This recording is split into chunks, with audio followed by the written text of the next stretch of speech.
काली सास और ननंद के लंबे बाल। हेमलता और माधुरी दोनों सब्जी मंडी से सब्जियां लेकर अपने घर की तरफ आ रही होती हैं।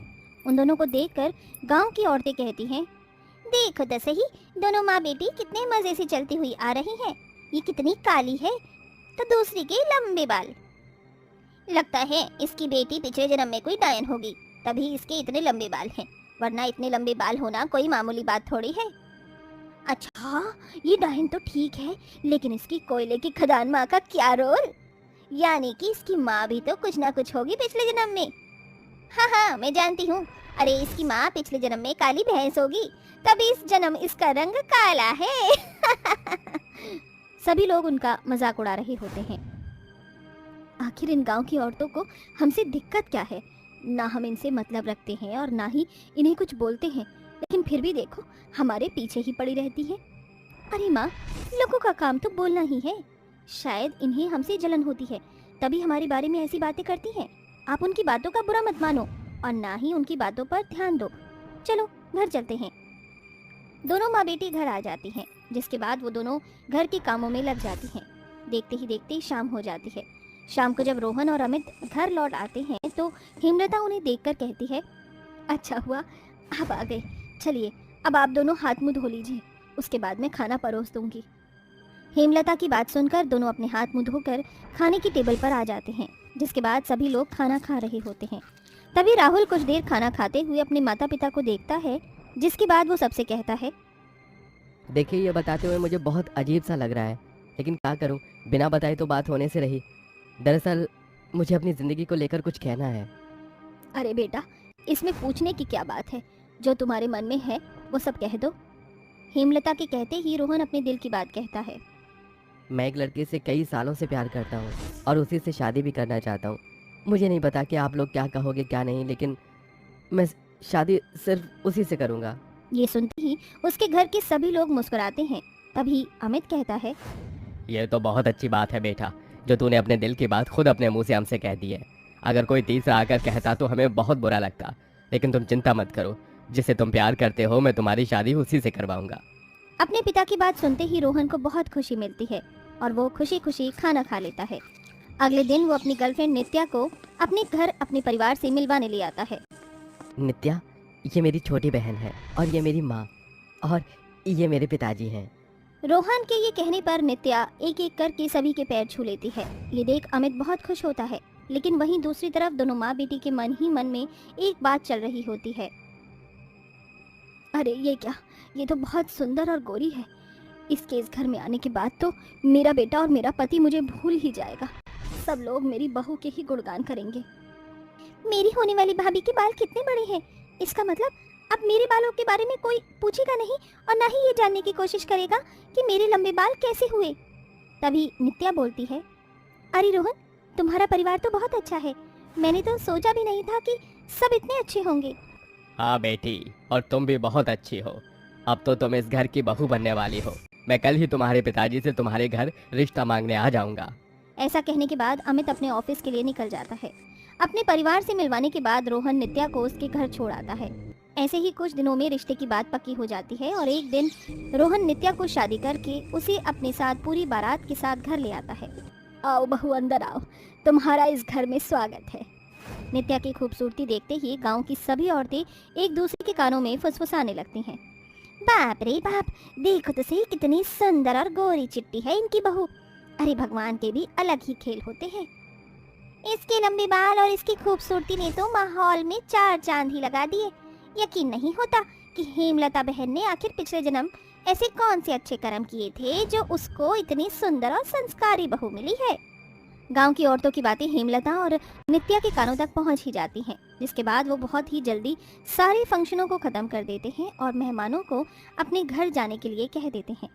जिसके बाद माधुरी अपनी माँ के कमरे में जाती है और अपनी माँ से कहती है, अरे माँ, देख रही हो आप, अगर ऐसा ही चलता रहा तो भूल जाओ, अब इस घर में हमें कोई पूछने भी वाला है। अरे ऐसा हो ही नहीं सकता, मैं काली हूँ तो क्या हुआ, अच्छे से मेकअप और कर लूँ तो बहुत सुंदर लगूंगी। अपनी बहू से सुंदर तो मैं लग ही नहीं सकती हूँ। बस हमें अच्छे मेकअप की जरूरत है, क्या पता हमारी बहू भी वही करती हो। सही कहा माँ, चलिए हम भी अच्छे से तैयार होकर रहेंगे ताकि उससे ज्यादा सुंदर हम लगे। अगले दिन ही हेमलता और माधुरी दोनों ही सुबह सुबह नहा धोकर तैयार हो जाती हैं। जहाँ तो माधुरी कुछ ही वक्त में अपने बालों को संवार लिया करती थी और उसे अपने लंबे बालों के लिए बहुत कुछ करना पड़ रहा था।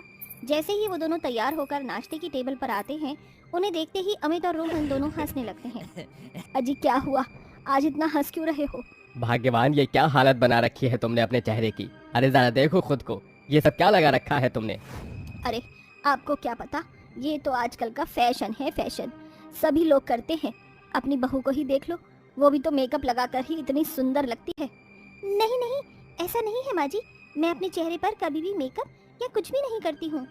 हाँ हाँ, बेशक नहीं करती होगी, लेकिन तुम्हारे बालों पर तुम कुछ ना कुछ तो करती ही होगी, वरना ऐसे शाइन और चमकते हुए तो नहीं हो सकते।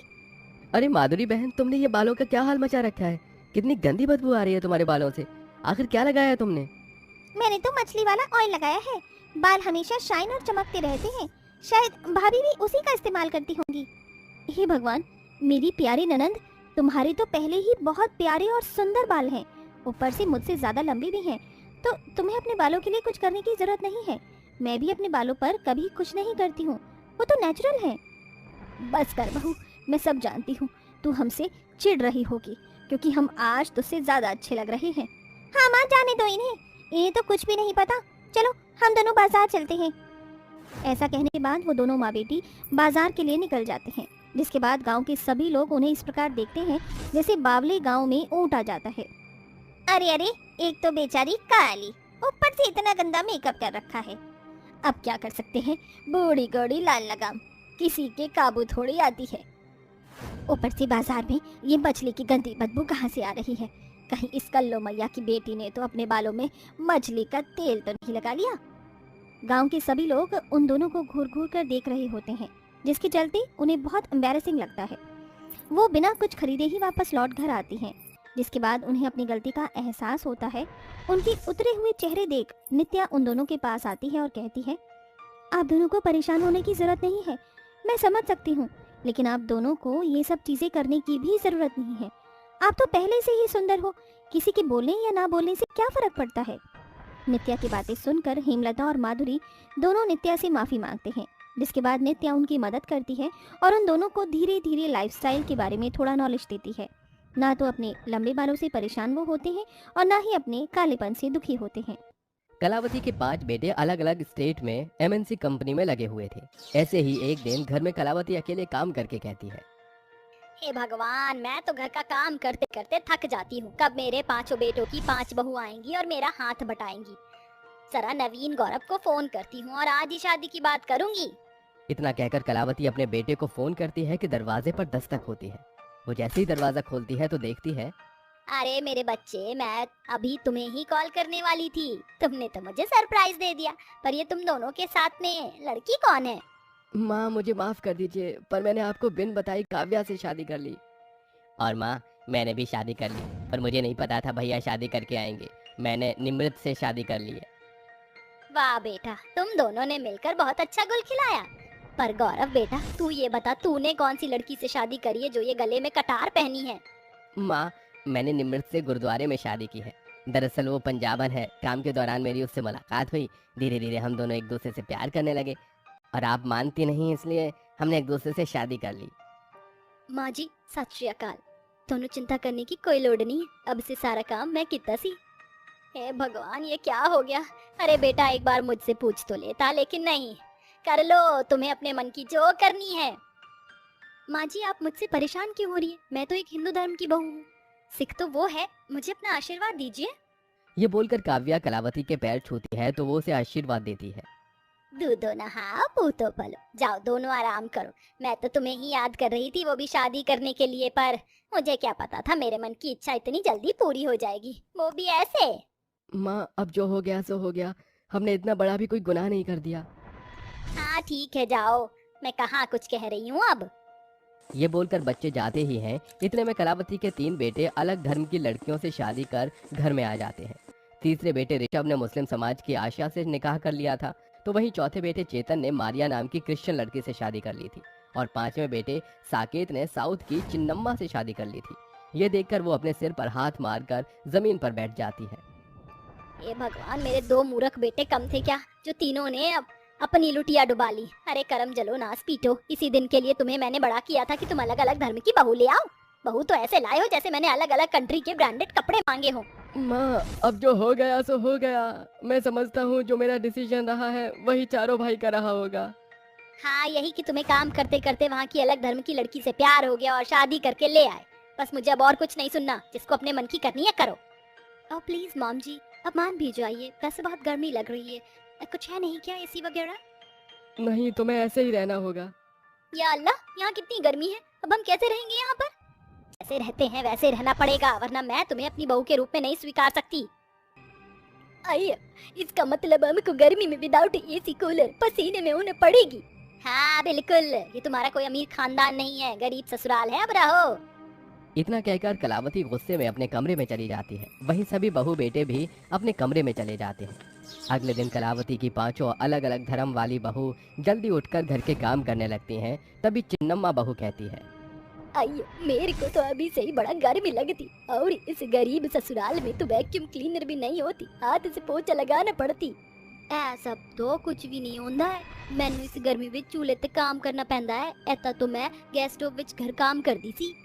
या अल्लाह, मुझे आपकी बात कुछ समझ नहीं आई, पर इस गर्मी में रहने की मुझसे सहमत नहीं हो रही। अपने घर में मैं एसी में रहती थी और यहाँ तो पंखा भी मरा मरा चलता है। ये तो कुछ भी नहीं, यहाँ नहाने के लिए शावर भी नहीं लगा हुआ है। I need a bath tub. Bath tub की बात करती हो तुम? यहाँ ठंडा पानी पीने के लिए फ्रिज भी नहीं है। जब मुझे सुबह पानी पीना था तो मुझे मजबूरन मटके में से पीना पड़ा। अच्छा, तो मेरी महारानियाँ उठ गई। चलो अच्छा है, तुम्हें ऐसे ही रहना पड़ेगा। प्यार में अंधी होकर मेरे बेटे से शादी कर ली, अब रहो, करो गुजारा इस गरीब ससुराल में। और हाँ, गर्मी लग रही है, मुझे पहले तो चाय नाश्ता लाओ, उसके कुछ देर बाद नींबू पानी बना कर लाना और आम काट कर दे देना शाम को। जी माँ जी, बहुत भूख लग रही है, चिकन खाने का मन है। क्या बोला तूने? खबरदार, मेरे घर में तुम पांचों में से किसी ने भी अंडा चिकन मांसाहारी बनाया तो उसको घर से बेघर कर दूंगी, समझी आशिया बहू? नहीं नहीं अम्मी जान, मैं तो ऐसे ही बोल रही थी, मुझे कुछ नहीं चाहिए। इस तरह वक्त गुजरता है। 5 अलग अलग धर्म की बहुओं को मजबूरन अपने गरीब ससुराल की गरीबी सहनी पड़ती है। पसीने से लथपथ चूल्हे पर खाना बनाना पड़ता है, बिना फ्रिज का पानी पीना पड़ता है, बाल्टी से नहाना पड़ता है। गर्मी अब अपनी चरम सीमा पर थी। पति से कहकर वो पांचों आइसक्रीम मंगवाती हैं कि उनके खाने से पहले ही आइसक्रीम पिघल जाया करती थी। गर्मी से बचने के लिए पांचों बहू अपने पति से कभी आइसक्रीम, कभी ठंडे फल, कभी कोल्ड ड्रिंक, इन सब पर पैसा जाया करवाती थी, लेकिन इससे भी उन्हें राहत कहाँ मिलती। तभी एक दिन पांचों बहू गर्मी से झुलसकर अपने पति से कहती हैं, बस बहुत हो गया, अब हमसे इस गरीब ससुराल का और काम नहीं करा जाता है। हरी गर्मी में मर मर के पागल हो गए हैं। वही तो, अरे हाथ से पोछा लगाते लगाते मेरे हाथ टूट जाते हैं। मुझे तो वैक्यूम क्लीनर ही चाहिए, ऊपर से एसी कूलर भी नहीं है। ऋषभ जी, अगर आप एसी कूलर नहीं लेकर आए तो मैं चली जाऊंगी यहाँ से। Yes Chetan, if you can't arrange for me to escape the heat, send me back to Goa. Listen Maria. और तय मेरा फैसला है गौरव। तभी कलावती आकर कहती है, मेरे बच्चों से तुम पांचों क्या बोल रही हो? अगर तुम्हें fridge, AC cooler, gas stove, bath tub चाहिए तो खुद के पैसे जोड़कर करो। मेरे बेटों से तुमने वैसे ही हर दिन ठंडे में कुछ ना कुछ खाने को मंगाया है, कभी cold drink, ice cream, chocolate, mango shake. इतने पैसे बचा लेती तो खुद का सामान आ जाता। मेरे बच्चे तुम्हें पैसे नहीं देंगे। मेरे बेटे तुम्हें घर का खर्चा चलाने के लिए जो पैसे देते हैं, उन पैसों को बचाओ और अपना सामान लाओ। ये किक्की किक्की बंदरिया की तरह करना बंद करो। शर्म करो, मेरे बेटों के प्यार में यहाँ तक आ गई, लेकिन उनकी सीमित कमाई में सफर करना तुम्हें नहीं आया। हमसे गलती हो गई माँ जी, हम इस बात को समझ ही नहीं पाए। अम्मी जान, माफ कर दीजिए, अब हम खुद से सामान लेकर आएंगे। अयो, अब से मैं आपका पैसे खर्च नहीं करवाती साकेत जी। मैं ऑल्सो। माफ कीजिएगा माँ जी, 80 अब बचत की तसी। चलो अच्छी बात है, अब तुम पांचों को अकल आ गई है। अगले महीने से पांचों बहू अपने पति के पैसे को बचाकर 2 महीने तक उन्हें जोड़ती हैं, जिसके बाद पांचों बहू अपनी जरूरत के सामान को घर में ले आती हैं। खुदा का शुक्र है हम अपनी मेहनत से सामान ले आए। अब एसी में कितना मजा आ रहा है ना, ठंडा ठंडा। नानक दी मेहर, अब चूल्हे पर खाना बनाने की जरूरत नहीं है। और मैं तो अपनी बचत की कमाई से फ्रिज का ठंडा ठंडा पानी भी पीती हूँ और आप सबको आइसक्रीम भी खिलाती हूँ। नहाने में भी कितना मजा आता है ना, शावर और बाथ टब में। मैं तो गाना सुनते सुनते वैक्यूम क्लीनर से सफाई करती हूँ और मैं हर चीज का आनंद ले रही हूँ। इस तरह सास और उसकी 5 धर्म वाली बहू गर्मी से झेलने का उपाय निकालकर खुशी खुशी जिंदगी बिताती हैं। अरे गुंजन, कहाँ हो? मैं ऑफिस के लिए लेट हो रहा हूँ। जरा जल्दी से मेरी घड़ी लेकर आओ। देख ले बेटा, जब से तेरी बहू आई है हमारे घर का कोई सामान अपनी जगह पर मिलता ही नहीं। अरे माँ कोई बात नहीं, बस लाती होगी। तभी गुंजन सीढ़ियों से भागी हुई राघव की घड़ी लेकर आ रही होती है कि तभी अचानक से उसका पैर फिसल जाता है, जिसकी वजह से वो सीढ़ियों से गिर जाती है। उसे गिरता हुआ देख पूनम जोर जोर से हंसने लगती है और उससे कहती है, ऐसा ही होना था। अरे आंखें हैं या भैंस के बटन, कम से कम देख कर तो चला कर। अजी देखते हो, तुम्हारी माँ को तो सिर्फ हंसने से फुर्सत नहीं मिलती, कम से कम मुझे उठाने में मेरी मदद तो कर सकती है, या बस ताने मारने ही आते हैं। अरे रुको गुंजन, मैं उठा देता हूँ। हाँ हाँ उठा दे, वैसे भी तू जोरू का गुलाम है, अपनी जोड़ों की तो बात मानेगा ही। शादी के बाद तो सभी लड़के बदल जाते हैं। अरे क्या, आप कैसी बात कर रही हो? मैं तो परेशान हो गया हूँ आपके और गुंजन की रोज रोज की किट पिट से। मैं तो चला अपने ऑफिस। ये कहकर वो अपना बैग उठाता है और बिना नाश्ता किए ऑफिस के लिए निकल जाता है। करमजली, कलमुही और मक्कार, तेरी वजह से आज मेरा बेटा भूखा ही घर से निकल गया। पता नहीं कैसे काले मुंह की आ गई मेरे घर में। अरे मैं पूरी तरह गोरी चिट्टी हूँ, मेरा मुंह तो बहुत साफ है। अगर काला मुंह देखना है तो आईने में जाकर खुद को देख लो, पता चल जाएगा कौन काला है। और वैसे भी तुम्हारी ही करतूतों की वजह से तुम्हारा बेटा भूखा प्यासा निकल गया। हे भगवान, मेरे तो भाग्य ही फूट गए जब से तुझे इस घर के अंदर लेकर आई हूँ। करमजली की इतनी लंबी जुबान है कि बस पूछो मत। हाँ हाँ होगी क्यों नहीं, जब मेरी सास की ही जुबान आज करके नाम जैसी है। पूनम को गुस्सा आ जाता है, जिसके बाद पूनम पास में रखी झाड़ू उठाकर गुंजन को मारना शुरू कर देती है। अब बोलकर दिखाना अपनी जुबान, कलमुही कहेंगी। आज तो मैं तुझे इस घर से निकाल कर ही रहूंगी। तभी गुंजन अपनी सास का हाथ पकड़कर मरोड़ देती है, जिसके बाद पूनम जोर जोर से चिल्लाने लगती है। हाय मर गई, मेरी तो किस्मत ही फूट गई। जब से ये कलमुही मेरे नसीब में लिखी है, मेरे तो भाग्य ही पता नहीं कहाँ भाग गए। हाय हाय रे, मेरा हाथ मोड़ दिया इस औरत ने। दोनों सास बहू की लड़ाई में गांव के सभी लोग खूब मजे ले रहे होते हैं और खिड़की दरवाजे से झांक झांक कर जोर जोर से हंसने लगते हैं। तभी उनमें से एक बूढ़ी काकी आती है और दोनों को समझाते हुए कहती है, अरे क्या हुआ, तुम दोनों दोबारा से लड़ने लग गई? अरे मेरी बहू में तो बिल्कुल भी शर्म नहीं है, अपनी सास का ही हाथ मरोड़ दिया। अरे तू भी कम नहीं है पूनम, जब देखो बेचारी को कोसती रहती है। और तेरी बहू तो बस क्या ही बोलूं। अरे तू भी अपनी जुबान को कंट्रोल में रखा कर, इतना बहुओं का बोलना ठीक नहीं होता। वो बूढ़ी काकी किसी तरह दोनों की लड़ाई को छुड़वाती है, जिसके बाद वो गांव के सभी लोगों को अपने घर भेज देती हैं और खुद भी वहां से चली जाती हैं। शाम को पूनम और गुंजन दोनों ही रसोई में राघव के लिए खाना बनाने लगती हैं। आज तो मैं राघव जी के लिए उनकी पसंद का सारा खाना बनाऊंगी। बड़ी आई मेरे बेटे की पसंद का खाना बनाने वाली। मैं जानती हूँ मेरा बेटा तो सिर्फ मेरे ही हाथों का खाएगा, उसे मेरे हाथों का खाना बहुत पसंद है। हाँ हाँ वो तो पता चल ही जाएगा। जैसे ही शाम को राघव घर पर पहुंचता है, उसे खाने की टेबल पर कई तरीके के पकवान दिखाई देते हैं, जिसे देखकर राघव बहुत खुश हो जाता है और अपने मन ही मन सोचता है, अरे वाह क्या बढ़िया पकवान बनाए हैं, लगता है मेरी माँ और मेरी पत्नी में सुलह हो गई। तभी गुंजन और पूनम वहां पहुंचती है, जिसके बाद गुंजन राघव से कहती है, अजी आप आ गए हो तो ठीक है, मैंने आपके लिए ना बहुत ही प्यार से खीर बनाई है, जरा चख के तो बताओ कैसी बनी है। बड़ी आई खीर वाली। बेटा देख, सबसे पहले मैंने अपने हाथों से ये बनाया है गाजर का हलवा तेरे लिए, बता तो कैसा बना है। गुंजन और पूनम दोबारा से एक दूसरे से बहसबाजी करने लगते हैं। ये सब देखकर राघव की भूख ही मिट जाती है और वो गुस्से से चला जाता है। अरे हो गया, तुम दोनों का जब देखो आपस में चूहे बिल्ली की तरह लड़ती रहती हो। एक तो मैं ऑफिस से परेशान रहता हूँ, दूसरा तुम्हारी रोज रोज की चिक चिक ने मेरा तो जीना हराम कर रखा है, और मैं अब तुम दोनों का क्या करूँ। एक काम करता हूँ, मैं ही घर छोड़कर चला जाता हूँ। ये कहकर राघव घर छोड़कर चला जाता है, जिसके बाद गुंजन और पूनम आपस में लड़ने लगते हैं। अरे कलमुही करमजली कहीं की, देख तेरी वजह से मेरा बेटा घर छोड़कर चला गया, पता नहीं भूखा प्यासा कहाँ जा रहा है। जब तू मेरे बेटे को नहीं संभाल सकती तो इस घर को क्या संभालेगी। अरे वाह माँ जी, खुद का दोष मुझ पर डाल दिया। अरे थोड़ी तो शर्म करो, जब देखो मुझसे लड़ती रहती हो। आखिर मैंने तुम्हारा बिगाड़ा क्या है? शादी करके ही तो इस घर में आई हूँ, या मैंने इसमें कोई गुनाह कर दिया है? अरे अगर ये सब अपनी सास के साथ कर रही होती तो तुम्हें कैसा लगता? वे दोनों राघव के जाने के बाद भी लड़ने लगते हैं, लेकिन जैसे ही रात होती है वो दोनों शांत हो जाते हैं। ऐसे ही धीरे धीरे 2 से 3 दिन बीत जाते हैं, लेकिन राघव घर पर लौट कर नहीं आता। वहीं दूसरी तरफ गुंजन और पूनम एक दूसरे से बहुत ही शांति से बात करने लगते हैं। बहू, अब हम कहाँ ढूंढे अपने राघव को? पता नहीं कहाँ गया मेरा बेटा। माँ जी, मुझे कुछ भी समझ नहीं आ रहा। आखिर राघव जी कहाँ जा सकते हैं? तभी अचानक से घर में एक फोन कॉल आती है, जिसे गुंजन उठाती है। फोन की दूसरी तरफ से एक नर्स गुंजन से कहती है, मैं हॉस्पिटल से बात कर रही हूँ। दरअसल आपके पति का एक्सीडेंट हो गया है, फौरन हॉस्पिटल आ जाइए। राघव के एक्सीडेंट के बारे में सुनकर दोनों बहुत घबरा जाते हैं, जिसके बाद वो तुरंत टैक्सी करके हॉस्पिटल पहुंच जाते हैं। जैसे ही वो दोनों राघव को हॉस्पिटल में ढूंढते हैं, राघव उनके पास चलते हुए आता है और उनसे पूछता है, अरे माँ, गुंजन, तुम दोनों की दोनों इतनी घबराई हुई क्यों हो? क्या बात हुई है?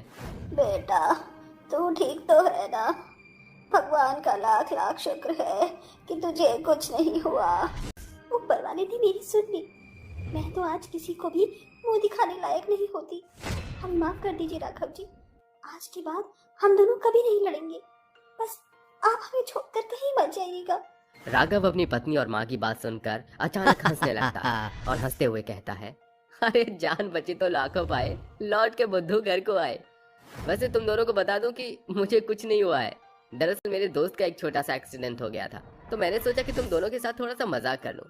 लेकिन देखो, इसी बहाने तुम दोनों एक साथ हो गई हो और बिना लड़े कितने अच्छे से रह रही हो। हाँ राघव जी, आपके जाने के बाद हमें एहसास हो गया था कि आपके बिना हम दोनों बहुत ही अधूरे हैं। इसीलिए आज के बाद मैं कभी भी माँ जी से बहस नहीं करूंगी, और मैं भी गुंजन को हमेशा अपनी बेटी समान मानूंगी। मैं ही गलत थी कि बहुओं को हमेशा नीचा दिखाना चाहिए और उन्हें बांध कर रखना चाहिए। मेरी सोच गलत थी बेटा, लेकिन अब मुझे समझ आ गया है कि बहू भी बेटी की तरह होती है। उस दिन के बाद से गुंजन और पूनम राघव के साथ खुशी खुशी रहने लगते हैं और राघव भी अपने परिवार के साथ बहुत खुश रहता है।